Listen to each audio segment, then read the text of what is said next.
This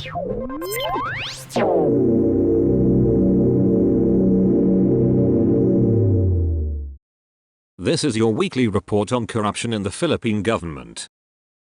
General Jose Melencio C. Nartates, Jr., Chief of the Philippine National Police, ordered a thorough investigation into the alleged involvement of dismissed and retired policemen in the operation of criminal syndicates. The statement was issued after Department of the Interior and Local Government Secretary John Vicramilla said there are at least 10 former police officials involved in the operation of some criminal syndicates. Nartates said he already directed the Intelligence Group and the Integrity Monitoring and Enforcement Group to conduct a deep dive validation. We are not just looking at their current activities but also their possible connections inside the organization. Even if they are already out of the service, they still carry the tactical knowledge they learned here, and that makes them high risk, said Nartates. We are consolidating all records of their previous administrative cases to see if there were protectors who allowed them to flourish before their dismissal, he added. Nartates assured the public that cleansing the ranks remains a priority. Aside from the immediate investigation, Nartates ordered a reassessment of internal monitoring systems to prevent corruption that may continue after retirement or dismissal. He said ethics training and anti-corruption workshops will be strengthened while early detection mechanisms will be tightened, particularly in sensitive units. 2 counts of cyber libel have been filed in court against the head of the Public Information and Community Affairs Office of the Iloilo Provincial Government for allegedly maligning former Iloilo City Mayor Jerry Trenas. Charge was Jose Nerio C. Lujan, who is also an incoming committee member of the National Committee on Monuments and Sites of the National Commission for Culture and the Arts. It was learned that Lujan's service at NCMS is voluntary in nature and that he has not taken his oath of office as of posting time. Last the 24th of February, RTC Judge Judita Patriarca P. Nafarito of Branch 38 issued an arrest order against Lujan, who immediately surrendered and posted bail of 48,000 pesos for each count of cyber libel. Lujan was charged by the Iloilo City prosecutors with violations of Section 4, C. 4, Chapter 2 of Republic Act No. 10175, the Cybercrime Prevention Act of 2012, in relation to Articles 353 and 355 of the Revised Penal Code. Prosecutor Carol Kate Fabella Geneva III had earlier dismissed Lujan's motion for reconsideration and recommended the filing of cyber libel charges against Lujan. Fabella Geneva ruled there was sufficient evidence to hold Lujan accountable for his earlier Facebook posts against Trenas. The case stemmed from the 8 counts of cyber libel filed by Trenas against Lujan for allegedly damaging his reputation. The prosecution said that Lujan's posts were allegedly intended to embarrass Trenas by claiming that the former mayor was a leading traffic violator, supposedly citing an upset stomach as an excuse to get out of a gridlock. Also cited by the prosecution was another post by Lujan who claimed that Trenas could not go to heaven. The picture of the former mayor was included in the post. Of the 8 counts of cyber libel filed by the prosecutor, only 2 were found with probable cause that warranted the issuance of an arrest order against Lujan.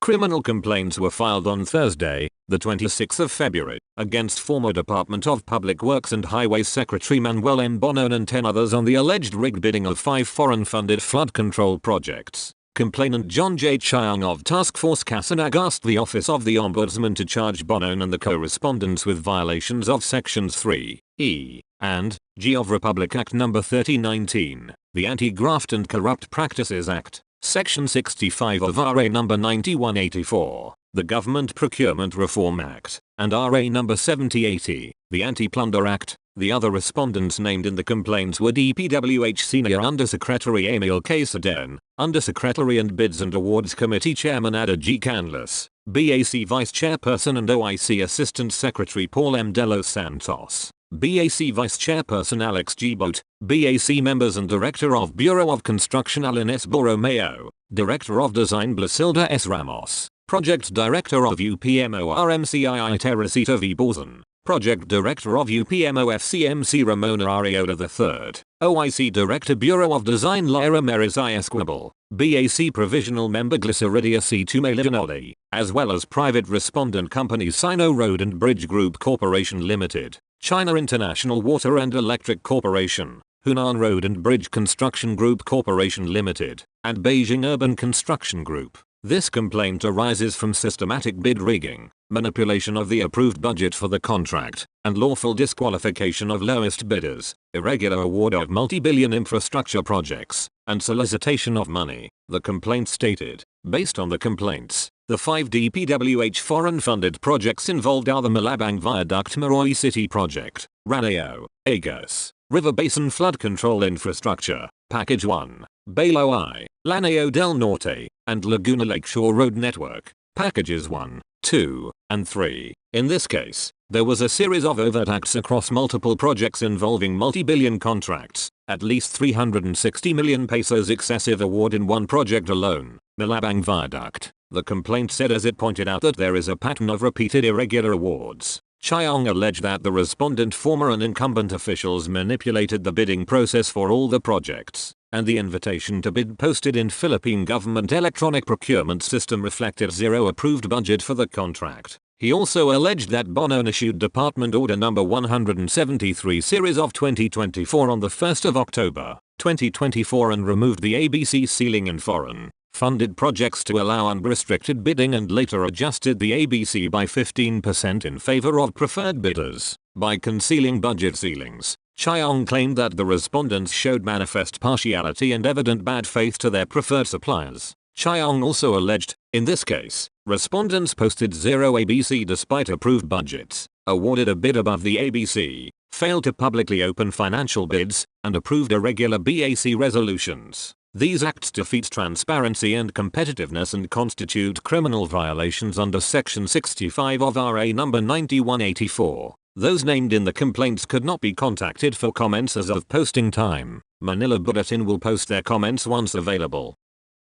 A 61-year-old chief village peacekeeper was shot dead in Escalante City, Negros Occidental on Saturday, the 28th of February. 7 unidentified armed men gunned down a 61-year-old chief village peacekeeper at the Barangay Hall of Pinapucasan proper in Escalante City, Negros Occidental on Saturday, the 28th of February. Police Captain Lindsay Carabal, Deputy Chief of Escalante City Police Station, identified the victim as Eduardo. Carabal said the suspects only targeted the victim, who was on duty at that time, along with other peacekeepers. The suspects fled and took the victim's handheld radio. Carabal said the victim sustained 3 bullet wounds and was declared dead in a hospital. Police are probing the motive of the attack and are not discounting the possibility that the incident could be linked to another shooting where a farmer was killed by communist rebels in the adjacent Barangay Gianay, Escalante City on Thursday, the 26th of February. The 42-year-old farmer was killed for allegedly being a military asset.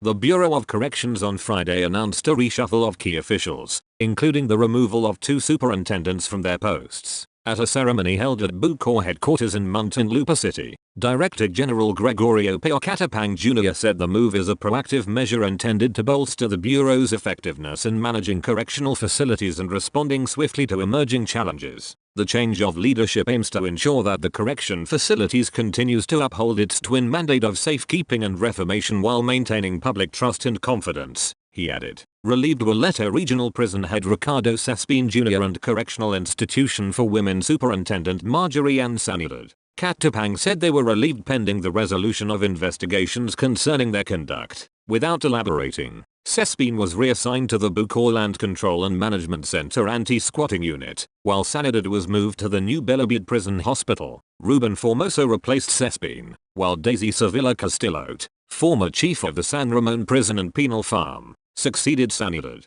New Bilabid Prison Superintendent Roger Boncales was transferred to the Sablan Prison and Penal Farm and replaced by Iwahig Prison and Penal Farm head Gary Garcia. Ejado Mendoza Jr. of the Davao Prison and Penal Farm will take over Iwahig, while Abel Dr. Ciruela moves to DPPF. Alfredo Deveras Jr., former NHQ and Headquarters Support Company commander, was named the new superintendent of SRPPF.